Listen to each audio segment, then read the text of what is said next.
இந்த வேர்ல்ட்ல எங்க பார்த்தாலும் யார பார்த்தாலும் காம்படிஷன்.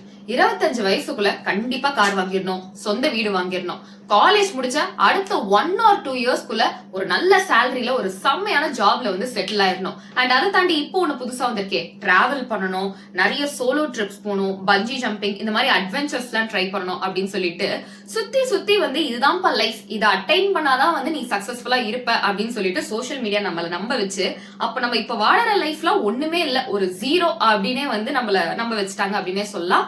நானும் இதே மாதிரி நம்பி ஒரு 2 months இருக்கும் கண்டினியூஸா, ஒரு வாரத்துக்கு 7 days, 7 daysமே வந்து எந்த ஈவெண்ட் கிடைச்சாலும் எந்த ஷூட் கிடைச்சாலும் ஓகே காசு வருது, நம்ம காசு வந்துட்டா நம்ம இந்த லைஃப் ஸ்டைல் வந்து அட்டைன் பண்ணிடலாம்னு சொல்லி தொடர்ந்து போயிட்டே இருந்தேன். அதுக்கப்புறம் ஒரு நாள் வந்து நடு ராத்திரி ஒரு 12 மணி இருக்கும், திடீர்னு பாடி ஃபுல்லா ஷிவர் ஆக ஆரம்பிச்சிருச்சு, கோல்டு ஃபீவர்னு எல்லாமே வந்துருச்சு. எங்க அப்பா வந்து ஹாஸ்பிட்டல் கூட்டு போனாங்க.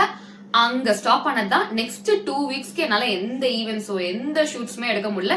வீட்டுல அப்படியே படுத்த படுக்கையா இருந்து அவ்வளோ ஃபுல்லா ரெஸ்ட் எடுத்தேன். எப்படா இது சரியாகும் அப்படின்ற மாதிரி ஒரு தாட் வந்துருச்சு. அண்ட் அந்த மொமெண்ட்ல தான் நிஜமாவே ஒரு சக்சஸ்ஃபுல் லைஃப் அப்படின்றது இட்ஸ் அ பேலன்ஸ்டு லைஃப் அப்படின்றத நான் புரிஞ்சுக்கிட்டேன்.